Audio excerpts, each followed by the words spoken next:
It's Monday night, and you know what that means. Downstairs Entertainment, in association with Davy Boy Productions, presents Rex Rivetter, Private Eye.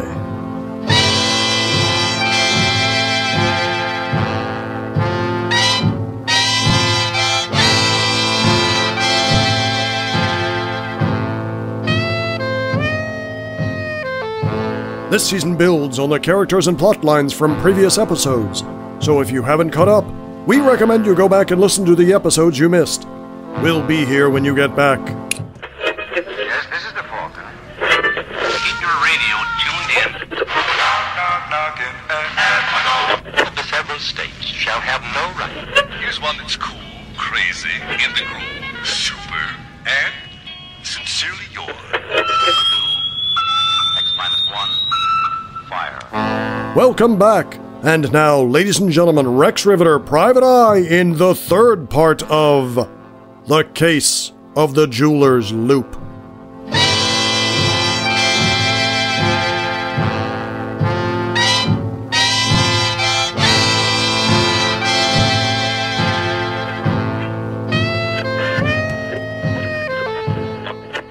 Bottom of the fourth, Yogi Berra is up waving the willow, awaiting a Johnny Podry's pitch. He hits a fly ball into short left center and runs it out as Gilliam and Snyder converge. A routine play, but both players allow the ball to drop and Berra turns it into a double. An error that advances a player. Game 7 of the series is on the radio in the background as I drive to meet with Elizabeth Shore. It's distracting me from the task at hand, so I turn it off. For the second time today, I'm driving to Chateau Marmont.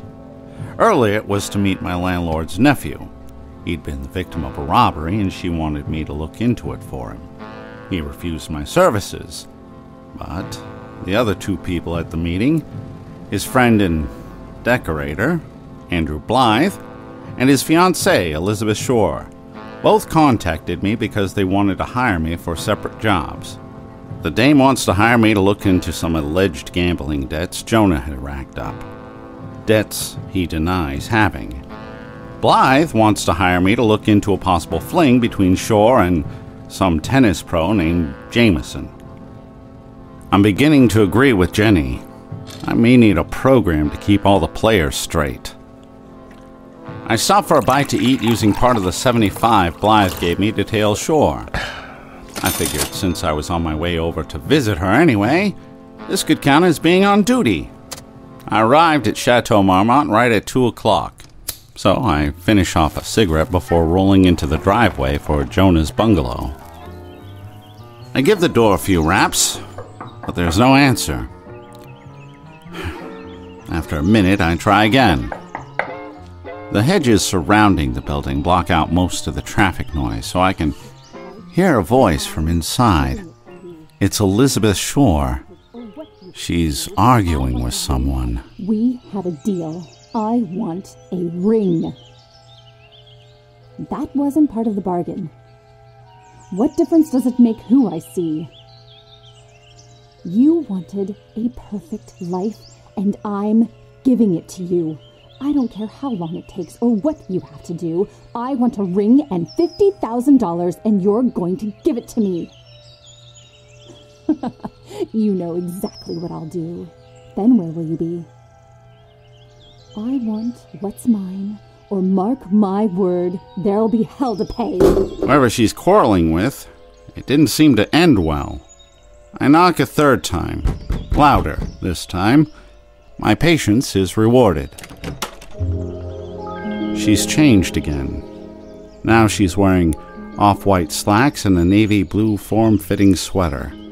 It's open at the collar to show a long, slender throat surrounded by the pearl choker she had on earlier. I don't see anyone else in the bungalow, so I'm not sure who she was arguing with. But from my vantage point standing outside, it would be easy to miss them. Mr. Rivetter, thank you for coming. Miss Shore? I'm sorry, I was on the phone and must not have heard you knocking. Have you been here long? I just arrived. Just now? Oh, good. Were you seen? I don't believe so. She steps outside and her eyes search the surrounding area as if looking for people hiding in the shrubs.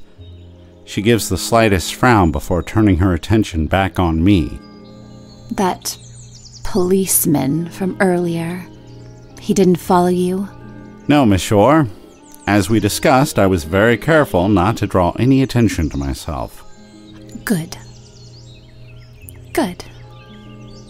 I suppose you'd better come inside then. I suppose I had. She leads me into the sitting room where we had met earlier and motions me to sit on one of the sofas. A telephone with a long cord is now sitting on the semicircular table atop the magazines. She takes a seat in a chair opposite me.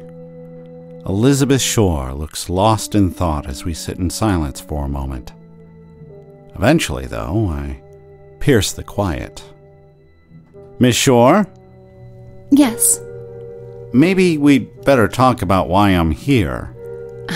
Yes, of course. Are you thirsty, Mr. Rivetter? Excuse me? Thirsty? It's been a trying day already, and I could use a drink. I look to the bar where Andrew was standing this morning. She notices my gaze. No, I want something else. A martini, I think. I'll just order some up. Would you like? It's a little early in the day for me. Besides, I'm on the job. Of course. I won't be a moment. She picks up the receiver off the cradle and dials a few numbers. The afternoon sun shines through a set of French doors onto her tan skin, and she stands and begins to pace. Eventually, she speaks. Hello? Yes, this is Elizabeth Shore. Yes, Mr. Goldhirsch's fiancée. That's right, number 2. Can you send over a boy with a pitcher of martinis, please? Yes, now. Thank you. As she sets the phone down, her demeanor changes. For the first time since we met, she looks relaxed. That's better. Now, where were we? Why don't we start from the top? How did you and Jonah meet? Meet? Oh. Well, there's not much to tell, really. Humor me. It's a little embarrassing. He hired me to do some modeling for him. Modeling? Well, for his store, really. I was in with a beau looking at a bracelet, and while I was trying something on, Jonah said I had the most beautiful hands, that they were the perfect size and shape to show off his jewelry. We got to talking, and he asked if I would be willing to take some photos that he could use in his advertisements. I knew immediately that there was more to him than meets the eye. After a day of photography, he invited me out to dinner to thank me. We talked for hours. One thing led to another, and here we are. She begins to pace again, as if trying to find the right words. But now, as I mentioned on the phone, I believe my Jonah is mixed up with some bad people. Do you gamble, Mr. Rivetter? Not as a rule, no. Jonah does. I didn't know this when we met, of course. It's like a sickness with him. And I'm afraid he may have gotten in over his head. I think he owes some people. The kind of people that don't take debt lightly. Do you know the kind of people I mean, Mr. Rivetter? I'm following you so far. Have you talked to him about it? No, I think he's trying to protect me. I think he feels that if I knew, I would leave him. Would you? She sits in the chair opposite me again. No, of course not, Mr. Rivetter. I love Jonah. We're to be married, you know. Mazel tov. What? Congratulations. Oh, thank you. Oh, if anything were to happen to my Jonah, I would be lost. Please, Mr. Rivetter, you have to help him. What would you like me to do? I want you to follow him, to find out where he goes, to take pictures of who he spends time with. Someone must be his... what do they call it? A bookie? Is that the term? She knows damn well that's the term. I want to help my Jonah, but to do so, I need to know what he's hiding from me. Don't you see, Mr. Rivetter? I think I'm beginning to. Will you help me? I'll look into it. Thank you. Thank you. Thank you. Thank you. You're such a dear man. But you mustn't tell anyone, especially not Jonah. He's so very proud, and I'm afraid if he thought anyone knew, he would die of embarrassment. I'll keep it under my hat. Oh, you're a lifesaver, Mr. Rivetter. Here, let me write you a check. 50, wasn't it? I believe you said double the normal amount since I'm rearranging some things. Of course. Double. Whom do I make it out to? Rivetter Investigations will be fine. All right. And I've never done anything like this before. Will you be cashing the check today? Is that a problem? No, not at all. I just wasn't sure. When will you start? Soon, in the next day or so. Oh, I was hoping you could start today, tonight, even. Tonight? That's very sudden. Won't he be here with you tonight? Oh, no, Mr. Rivetter, I don't stay here. That would be inappropriate. Jonah is my fiancé, but we're not married yet. Of course, Miss Shore. I only meant that perhaps you would be dining together. No, I have a previous engagement. An old friend from out of town is visiting. Well, who could that be? Excuse me a moment, Mr. Rivetter, while I get the door. Oh, it's you. I had forgotten all about you. Please, come in. A dark-complected kid somewhere between 17 and 20 wearing a starched white shirt and black slacks wheels in a cart with a glass pitcher and several martini glasses. Silly me. The drinks had slipped my mind. It must be because I'm so worried about Jonah. Mm-hmm. Are you sure you won't have something, Mr. Rivetter? No, thank you. What an unusual name. Rex Rivetter. Rex Rivetter. Yes, that's very unusual. Oh, but where are my manners? Mr. Rivetter, this is, Carlos, I think. He works here. I call and he brings drinks or towels or food from the restaurant. He's such a dear.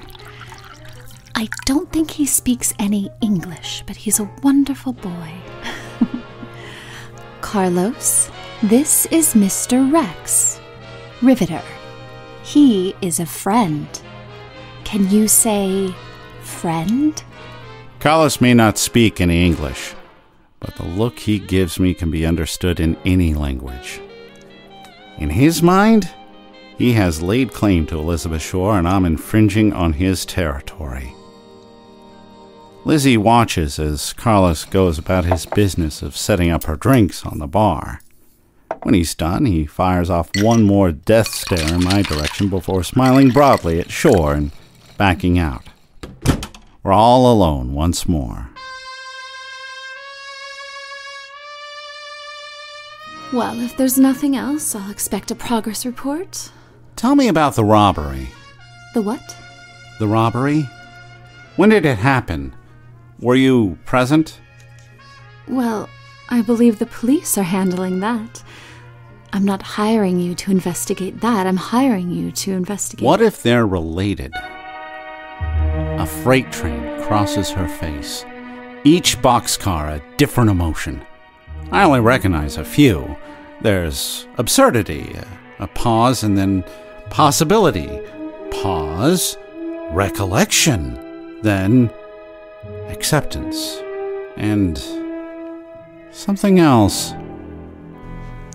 I'd never thought of that. Mr. Rivetter, you might be onto something. What if they are connected? What if Jonah owes so much that someone came to collect? Were you with him during the robbery? I was, yes. How did you know? I didn't. Just asking. Had you ever seen the robbers before? No, I hadn't. Can you identify them? No, I'm afraid not. I was so scared I didn't get a good look at them. Did they address Jonah by name? I'm not sure, but now that you mention it, they may have. Were they armed? I don't know. It all happened so fast. I'm afraid it's all a blur. That's fine, Miss Shore. I'm sure the police will continue their search. Of course. Mr. Rivetter, let's let them find the robbers. I wouldn't want you to get mixed up with anyone dangerous like that. You just follow my Jonah. From a distance, of course. Of course.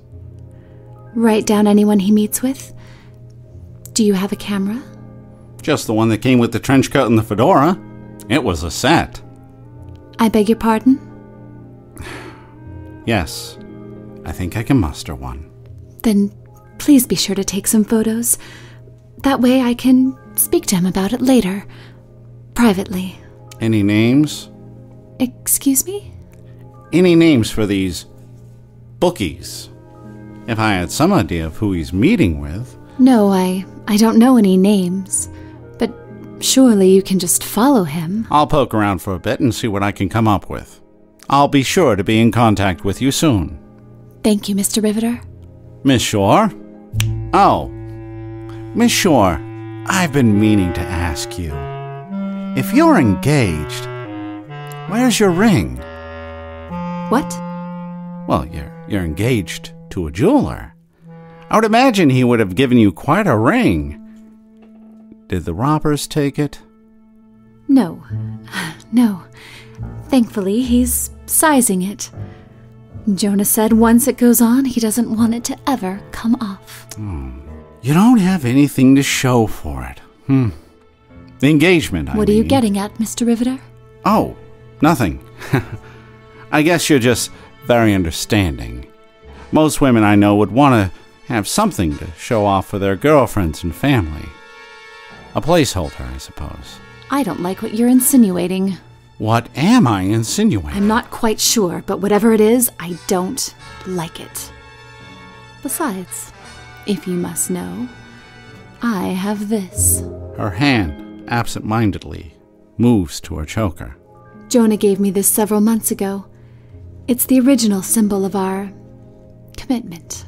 Wow, that's quite a symbol. It's my favorite. Of all the things Jonah has given me, this is my favorite. Even more than the engagement ring? What? No, of course not more than that. But this was earlier. I never take it off. Never? Never.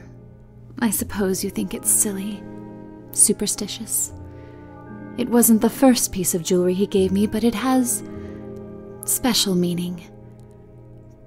Does that satisfy your curiosity, Mr. Rivetter? It does at that. Where can I reach you? I'll call you. Tomorrow?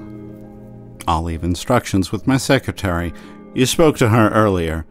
Oh, don't get up. I can see myself out. But she does get up, and she walks me outside. She stands in the doorway and shakes my hand. Thank you again, Mr. Rivetter. I look forward to speaking with your secretary tomorrow to get a full report. Say, whatever happened to the bow? The what? The bow. The one that took you in to buy jewelry in Jonah's store when you two first met. Oh, him. It ended shortly after that. I guess we just didn't want the same things. I'll be in touch. Miss Shore? I can feel her eyes on me as I head back to my car. Our meeting replaying in my mind. She's not telling me everything. I wonder about the argument I overheard, and if it has anything to do with her story. What's with the 50 grand she was talking about? And then there's the robbery. Someone sticks up a jeweler and doesn't take the expensive-looking pearl choker around his fiancé's neck? Does the ex-boyfriend have anything to do with it? Maybe he made off with Jonah's dough, but didn't want to keep anything from Elizabeth. Although, if that's the motive, why wouldn't he rough up the new boyfriend a bit? And then there's the matter of not wanting to meet at my office, and the check. For someone concerned about appearances and leaving a trail Jonah could follow, meeting at his bungalow and introducing me to Carlos is an unusual way to conceal what you're doing. And why did she order martinis to be delivered in the first place? I'm certain I saw gin and vermouth on the wall behind the bar. None of this makes sense. Andrew Blythe, boon companion to Jonah Goldhirsch, hired me to follow Elizabeth Shore because he's certain she's seeing someone else, but neither of them know exactly who. Lizzie hired me to follow Jonah because she's certain he owes money to some bookies, though she has no proof. I'm supposed to be tailing them both at the same time.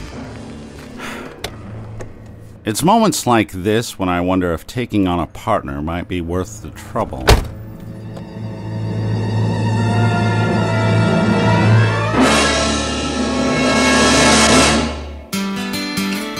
Honey, are you okay? I have a cold. Oh, baby, I'm sorry. Did you take something? Cold medicine. Maybe I shouldn't have. This voice keeps talking to me. I woke up to a voice. I fell asleep, and I was listening to Drift and Ramble, and now there's this guy talking about some town. Something isn't right in this town. Something is watching. Is it maybe possible that you got to the last episode of Drift and Ramble and started a new audio drama? Is it possible you're listening to Sable? Maybe. Sable is a serialized audio drama about a world that isn't what it seems. In fact, it's about an infinite amount of worlds that aren't what they seem. Angry gods, weird, unexplainable events, all this and more can be found in the worlds of Sable. Is there a crow? A really creepy crow? Yep, you're listening to Sable Season 1. It's scary. It gets scarier and creepier. Huh. Okay. But maybe you should listen when you're more yourself. Why don't you turn this off and you can get some sleep? When you feel better, you can listen to Sable on any of your favorite podcatchers or at sable.libsyn.com. Sound good? Okay. Can I have my unicorn? Of course, honey. Can I have my other unicorn? Your other unicorn, yeah, absolutely. Can I have my other unicorn? Okay, now you're pushing it. Crow! Sable, scary! Something about the cries of the damned? Fine. And some ice cream? And my puppy? And a tiara.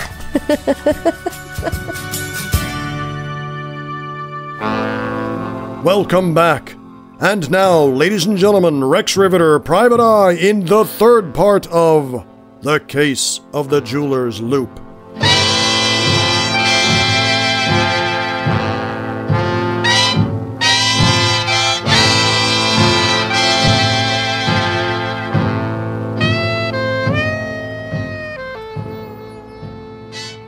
I sit in the front seat of my car thinking before I agitate gravel. Elizabeth Shore is quite the looker. Maybe it's like Andrew Blythe says. She's on the make with this Jameson fella. The country club tennis pro. And maybe she's not. If that were the case, why would she want me to look into Jonah's gambling debts? Unless she's trying to throw me off. Well, that doesn't add up, since she has no idea that Andrew hired me. And speaking of Blythe, what's his interest in all this? Why is he so anxious to help out his good friend? I don't know of anyone that would be willing to front me 75 clams to see if my fiancé was on the square.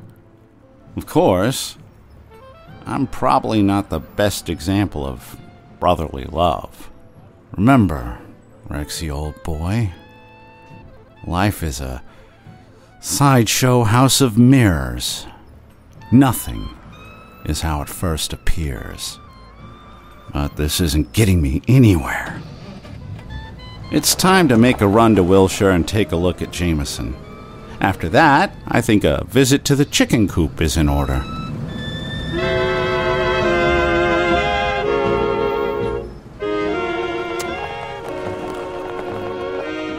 The Los Angeles Country Club. It's a silky emerald patch of flotsam, an island of pristine jade floating in an ocean of smog and dirty asphalt, giving the plebeians a view of the good life, provided they understand that they can look but never, ever touch.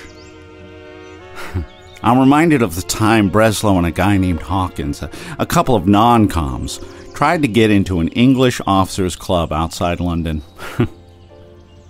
I don't even get as far as they did. Standing at the gate is a serious-looking guy in a gray suit, and coming down the path from the main building is a young lady in kitchen garb carrying what looks like a picnic basket. I'm pretty sure the sentry isn't going to fall for the "I've got an urgent delivery for the Colonel" story. And I'm a little too old to hop the fence. So, the direct approach is all I've got left. Can I help you, sir? Good afternoon. I'm supposed to meet Elizabeth Shore up at the clubhouse. Who is Elizabeth Shore? She's a member here. Sorry, pal, you've got the wrong place. This is the Los Angeles Country Club. So the sign says. We're joined by Little Red Riding Hood.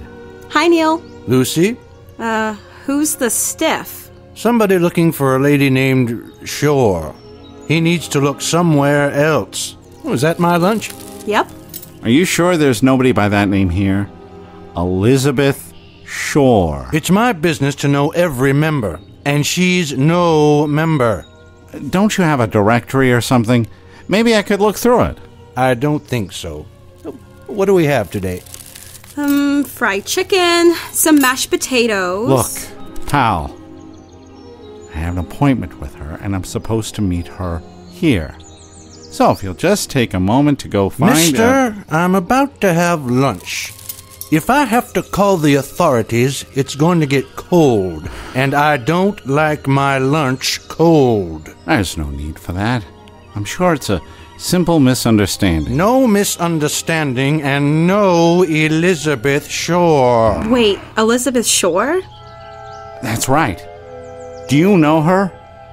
Pretty lady, brunette, kind of looks down her nose at you, wears pearls. A choker. That's right. Oh, she's a guest of Mr. Goldhirsch. Works at his jewelry store, I think. She's always trying to sell the ladies earrings and stuff. No kidding. Yeah, she has lunch with some of the older women.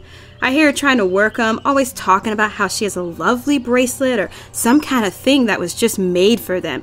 Matches their eyes and that kind of thing. Lucy? I've seen some of her stuff.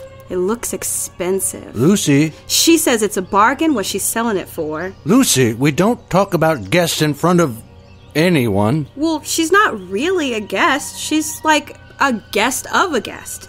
That don't count, does it? I think that's enough, Lucy. Thank you for bringing down my lunch. Now, why don't you run along?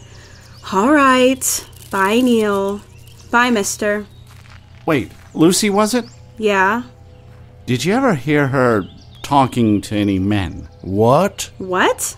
Does she ever talk to men About the jewelry or anything else? That's enough, pal. No, only thing she ever does is come into the clubhouse and have drinks with the ladies. And play canasta. What about tennis? Tennis?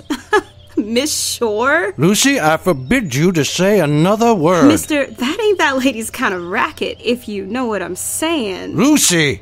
I'm going. All right, mister. Who are you? I'm a tennis instructor. Tennis instructor? Lucy just said she doesn't play tennis. I can see why. You won't let me in. I push my car into reverse and leave the security guy standing with a basket full of chicken. And more than a few unanswered questions. Which is only fair. I have a few of my own now. No tennis lessons, no conversations with any other men, and a side business of selling jewelry? Elizabeth Shore might be worth further investigation. Maybe that's why Jonah wants her followed. But why is she paying me to tail him? She claims he's got some gambling debts. To find out about that, I'll have to take another drive.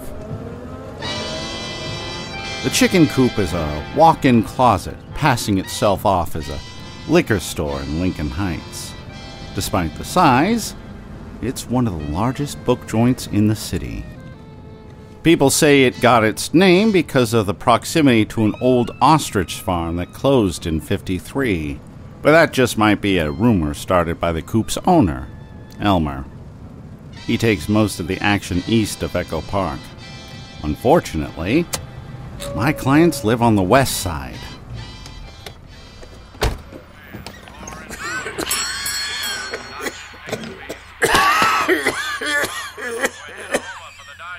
Well, if it ain't my least favorite private dick. Elmer? What are you doing here, Rivetter, huh? I ain't seen you since, Angel Food Lost in the Third? Last year? Oh, you got a hell of a memory, El. I remember you still owe me 10 clams. I'll make it 20. The figure's twice that. 40? That kind of interest over a year, you're lucky. You're just lucky I like you. Oh, you like me? Not really, no. All right, 40 then. Plus the original 10 makes it an even 50. Will you take a check? Get bent. That's 50. Satisfied? Hardly ever. I'd like some information. I'd like 10 minutes alone with Lana Turner, but I've gotten used to disappointments. You should too. You ever take any action from a jeweler named Jonah Goldhirsch? Who? Jonah Goldhirsch. I heard you the first time. I'm not deaf. By asking you to repeat the name, I was hoping to imply I'd never heard of him. You're willing to just pass on that information for free? That doesn't seem like you, Elmer. You're right. It's not. You got $20? I got 10. Give me the 10. All right. Ever take any bets from a jeweler named Goldhirsch? Who? Jonah Goldhirsch. Oh, God. How is it you're able to even dress yourself in the morning? Even with the 10, you've still never heard of him? Nope. What if I'd given you 20? Hey, then I'd have $20 and still wouldn't have heard of him. What a piece of work, Elmer. So's the statue of David.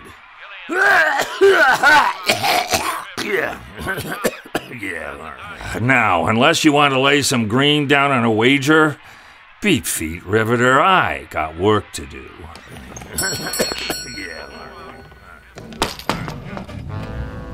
That was about as useful as a dog with two tails.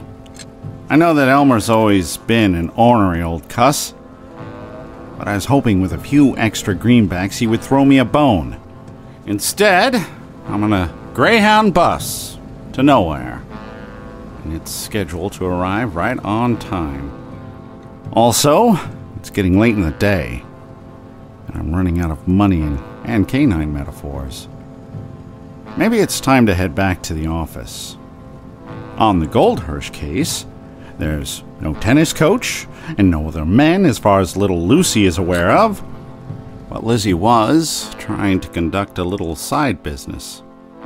Probably using Jonah's store as a supplier. I've spent all but $10 of Andrew's 75 with nothing to show for it. On the Shore case, the only bookie I know had never heard of Jonah. I've still got Elizabeth's check, but it's burning a hole in my pocket. So I'll hand that off to Jenny. She can drop it by the bank on her way home. To my place this evening. I know I could deposit the check, but that's what I'm not yet paying her to do. You don't keep a dog and bark yourself. Okay, I guess I had one more dog metaphor. What's the good word? Well, it's not ribbon, that's for sure. Ribbon? Sure. You know, the thing that goes in a typewriter with ink on it that makes the letters show up on a blank page? Ribbon. Got it. I thought I had it too, but apparently I was wrong. Huh? I could have sworn I had some extra ribbon around here somewhere. Have you been using it while I was gone? Sorry, Angel. Ain't seen it. Your grammar is atrocious. I'll keep that in mind. Why don't you knock off for the day? You can drop off this check on your way to my place. We can have some dinner. I'll make my famous grilled cheese sandwiches. As appetizing as that sounds, I'd rather cook. But that's what you were counting on, wasn't it? You know me too well. I have to pick up my keys from Dinah tonight. Mind if I use your car? Sure. I parked around the corner. Just be careful, the gears stick a little. Oh, and if you see a cop writing you a ticket, tell him I said hello, and that I haven't had a chance to take my fishing gear out of the trunk yet. I'll do that tonight. Also, you might notice a tan Studebaker following you. That's just Monroe. You can tell him... well, that's not suitable for a woman to say. Huh. Maybe I'd better just take a cab. Maybe that would be better. I've got some cash. Oh, I can manage. I found some mad money in a drawer while I was looking for the ribbon. All right. I'll be along in a little bit. I've got some thinking to do. Drinking? Thinking. What's the difference? Good point. Well, don't think too much. I'll have dinner on by 6. I'll be there. Normally, staring out the window of my office provides just the distraction I need when I'm trying to sort out a case. But today, it provides nothing but more questions. So I flip on the radio, hoping that'll help. 6th inning. Baseball. Mistakes can make or break a game, which is what spurs me to push my luck a little by contacting one of my clients again.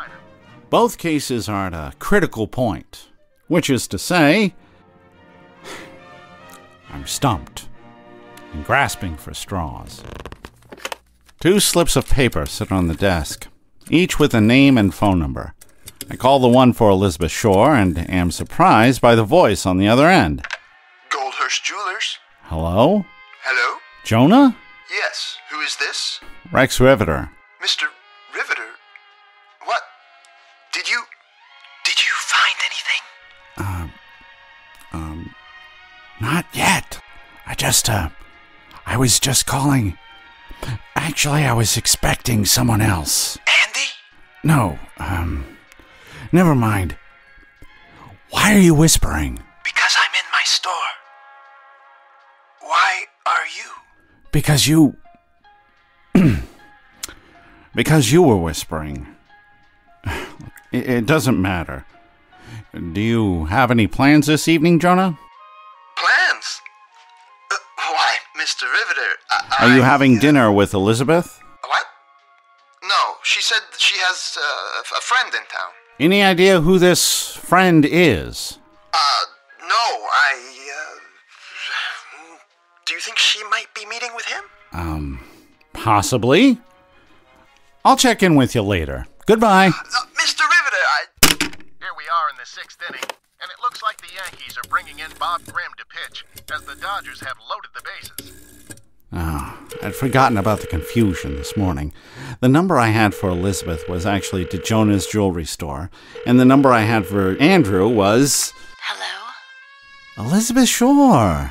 Yes? Mr. Rivetter, is that you? Yes. I was just going over my notes and wanted to be sure I understood you correctly. You say you aren't dining with Jonah this evening? That's right. Any idea what his plans are? Well, that's what I'm paying you to find out, isn't it? I suppose you are. Do you think he'll have his friend over, Andrew? Oh, it wouldn't surprise me one bit. But you should be here, watching. Just in case. You never know what those two will get up to. Of course. Was that all you needed? For the moment. Don't forget your camera. I won't. I'm not sure what I was expecting, but it sure wasn't that. This, boys and girls, is what we call in the Seamus biz a dead end. No matter how I look at the thing, I keep circling back to the feeling that I'm not able to see all of it. It's like peeping through a jeweler's loop. I can magnify one object, but once I do, everything else goes out of focus. I don't know how Jonah does it. That's no way to live a life. I'm not sure how long I stared out the window, contemplating Elizabeth and her fiancé's stories. But, at some point, I noticed the sun has moved across the sky. Jenny will have dinner ready. Would be rude to keep her waiting, especially since I have to stop at my house anyways to pick up my Kodak.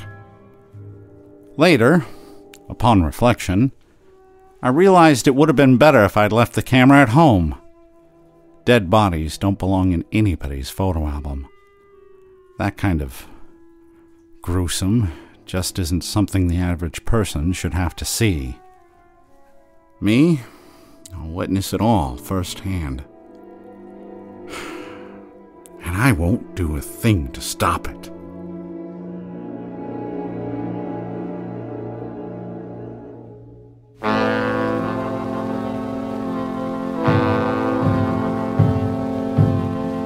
Tonight's episode of Rex Rivetter Private Eye stars Randy Coull and Rhiannon McAfee, with guest stars Tiffany Tang as Lizzie, Daniel Robinson as Jonah, Justin Allen Slagle as Andrew, and Steve Blizin as the baseball announcer, with appearances by O.P. Hadlock, Jim Steinberg, and Stephanie Nesbitt. Rex Rivetter is written by Greg McAfee and produced in San Diego, California by Downstairs Entertainment in association with Davey Boy Productions. Rex Rivetter is directed by Rhiannon McAfee with sound engineering and technical direction by Dave Rivas. Rex Rivetter Private Eye is a proud part of the Fatecrafter Studios network. Find other great shows at www.fatecrafters.net. The Rex Rivetter theme song, Nightmare by the Artie Shaw Orchestra, is used with permission of Music Sales Corp. If you enjoyed tonight's episode, please find us on the internet at www.dsentertain.com or on the Facebook or the Twitter. If you love our show, you can donate towards production costs at www.patreon.com/Rex Rivetter and get access to exclusive content like gag reels and outtakes from recording sessions. For Downstairs Entertainment, this is Greg McAfee speaking.